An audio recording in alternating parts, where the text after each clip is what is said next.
kuhusiana na masuala ya afya ya akili hasa kwa wanaume, kwa sababu mwezi ndo huu hapa maalum kabisa kwa ajili ya kuzungumzia, kuhamasisha na kukumbushana kuhusiana na afya ya akili kwa upande wa wanaume. Ni kweli Damariam, kwa sababu mwezi wa 6 huu tulianza, mwezi wa 5 ilikuwa ni kwa watu wote kuelimishana kuhusu na kujua matatizo ya afya ya akili, lakini mwezi wa 6 huu ni specifically au ni maalum kwa ajili ya wanaume. Na kitakwimu inaonyesha kupitia WHO, ina maana World Health Organization, kwamba 80% ya watu wanaofanya suicide, na maana wanaojiua Tanzania wengi ni wanaume. Lakini pia 40% wengi hawazungumzi kabisa kuhusiana na matatizo ya afya ya akili wanaoyapitia. Hii ni tofauti na kwa wanawake. Sisi mara nyingi tunafunguka na kueleza hisia zetu tofauti na wanaume. Wanaume anaweza kupitia changamoto ya afya ya akili kama vile stress au msongo wa mawazo kwa ujumla, depression, na asipate nafasi ya kuelezea kile anachokipitia kwa sababu tu ya mila na desturi ambazo tumekuzwa nazo nchini Tanzania, kwamba mwanaume ni nguvu kazi, mwanaume yeye ni hataki kulia, mwanaume hataki kuonyesha udhaifu. Kwa hiyo inawapelekea wanaume wengi kugumia vitu moyoni na kupambana navyo kihisia kuliko kukiongea kile wanachokipitia. Na hii leo ndio inaweza kuonyesha vifo vya watu wengi ambao ni wanaume kwa kujiua au kuingia kwenye madawa ya kulevya au kuingia kwenye tabia hatarishi kwa sababu ya kile wanachokipitia kwenye afya ya akili kwa ujumla.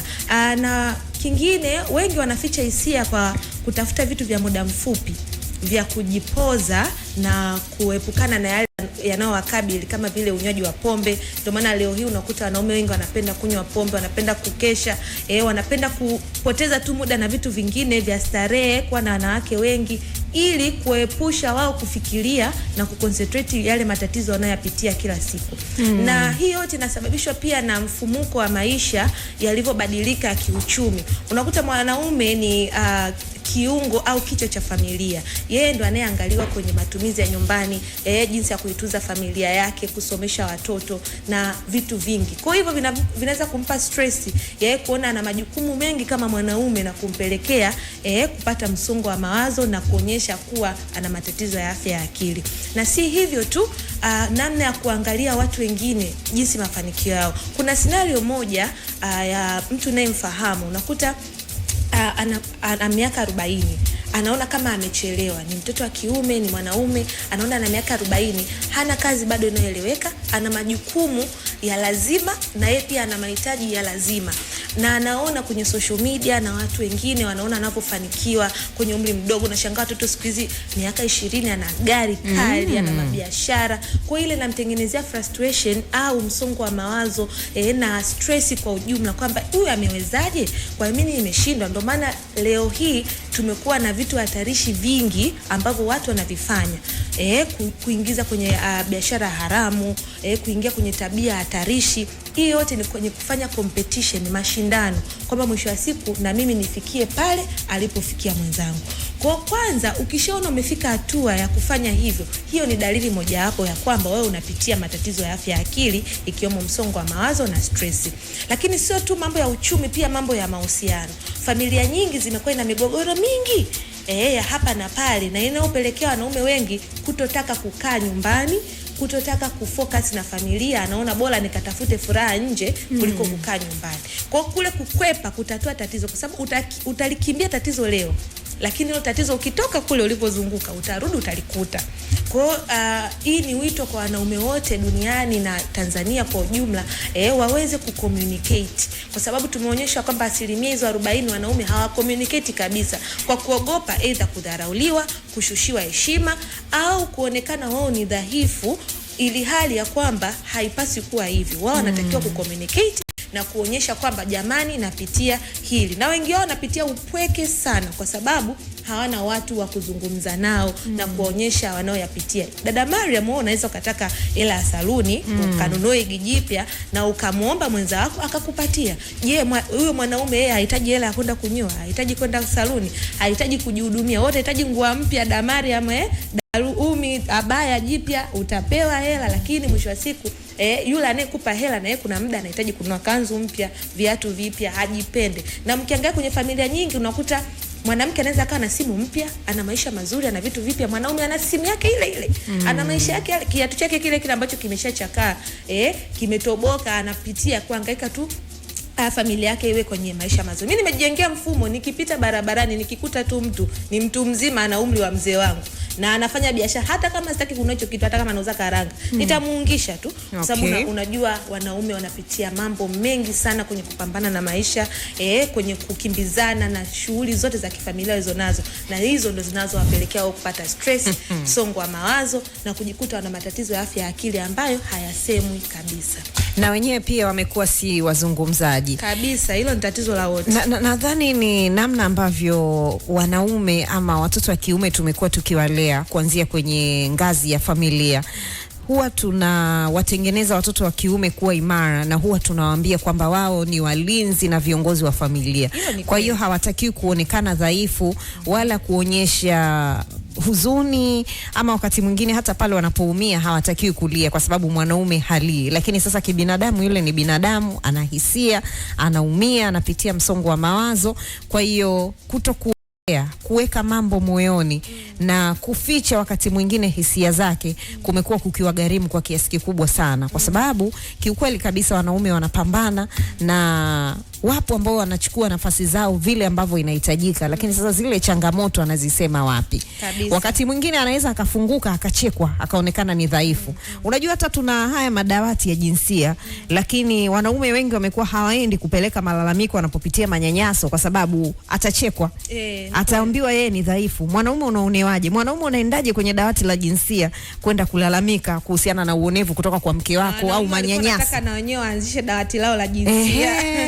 Napata platform nzuri ya kwenda kuzungumzia mambo, lakini sio hivyo tu Damaria. Lakini si unajua jandoni walikuwa wakipelekwa wanaambiwa mwanaume utakiwi kuwa hivyo dhaifu. Ndio hicho nilichokuwa nakisema. Wameamua kuzingatia yale mafundisho ambao walikuwa wakipewa. Lakini mimi nahisi hao mafundisho yalikuwa yanalenga kuwatengeneza wawe wakakamavu, lakini sio kwamba yalenge kuwafanya wao washindwe kuongea yale yanayowasumbua au wanayoyapitia. Sasa haukuwa hawajaambiwa Dr. Claudia, ndio shida inaanzia hapo. Upande huo wa pili, kwa sababu wao wakati wanawekwa kule lazima wawekwe, wanaelekezwa na wanaambiwa kabisa. Na kwenye research wanasema cultural taboos ndo number 1 cause ya wanaume wengi kuwa na mental health, kwa sababu mwisho wa siku ile jamii uliotengenezewa ukuaji wako, desturi inakufanya wewe ushinde kucommunicate. Yaani kuna mtu unakuta anapitia mazito, lakini anajiuliza na communicate vipi? Mwanaume anashindwa kuongea, anabaki nao moyo. Ndio maana hata taksi zimeongezeka, pressure yameongezeka,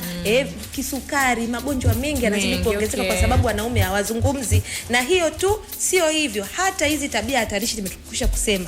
Unakuta mtu anajiingiza kwenye illegal activities, watu hawaogopi. Mtu anaenda anaona sasa hichi nikikamatwa nimefungwa, lakini anajilipua kwa sababu anaona this is the only way I can survive, I can succeed. Naweza kutoboa nikifanya hichi kitu, nikapambania familia. Kwa tunatoa hizi elimu kwa sababu mwisho wa siku wanaume wajue kwamba na wao tunahitaji kuwasikia. Uje kuona hizi migogoro hata ya kifamilia, unaweza kukuta wanagombana ndani ya nyumba. Unajua mbona mwanaume azungumzi? Mbona communicate? Yeye shida nini? Unaweza kukuta tutasaidia wanawake kuuliwa. Je, kukuta zile kesi zishatangazwa hata kwenye mitandao ya kijamii kwamba mwanaume amemshuti mwanamke na yeye kajishuti. Kuna mmoja ni juzi wiki nadhani weekend hii kuna mmoja kamuua mume wake. Au ile kesi ya Mwanza ile unakuta yani yeye kaamua kumshuti mke wake na yeye kajishuti. Kwa sababu nyingine nimpe imetokea Mbozi. Mpya kabisa hii Mbozi. Mwanamke kampa sumu afa akamchoma visu mume wake. Mwanamke. Kwa sababu unakuta na wanawake, umeongea jambo zuri sana. Unajua Daumu, wanawake pia wanachangia msongo wa mawazo kwa wanaume. Wanaume kupata afya ya akili kabisa, kwa sababu wanawake kutokana na mienendo yetu, tabia zetu, the way tunavyo treat na kuishi nao hao wenza wetu au wanaume kwa ujumla, sisi ndio tunawatengeneza sometimes msongo wa mawazo. Unampa majukumu mazito kuliko yale ambayo anaweza kuyafikia na kuyaleta katika kuhakikisha maisha yao yanakuwa mazuri. Kwa mwisho wa siku hizi takwimu zipo na wanawake sisi tunachangia sana. Kwa hiyo sisi tukijielimisha na tukaelimisha wao, tutaepusha magonjwa, tutaepusha hizi biashara haramu kuongezeka, shirki nyingi zitaepushika, lakini mwisho wa siku hata vitu hatarishi kama hizo, sio mtu ameuawa, suicide zitapungua, kuuana sisi kwa wenyewe zitapungua, ugomvi, kuchomana visu, vyote vitapungua. Kwa hiyo tunaona hii elimu na mwezi huu tunaenda nao, basi tuzifikishe kwa usawa kabisa ili kuepusha haya madhara na athari zinazokuja kuzitokeza baada ya hiyo. Na cha kuwakumbusha wanaume wote, punguzeni kutafuta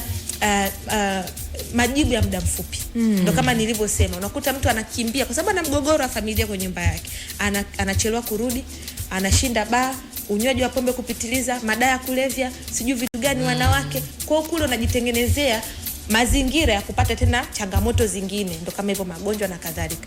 Matatizo kutatuza muda mfupi pia mwingine ni upi? Unapitia matatizo ya afya ya akili, msongo wa mawazo, unatafuta shortcut ya kutatua. Hiyo itakusaidia kwa muda mfupi tu, lakini utakuwa hujasolve tatizo.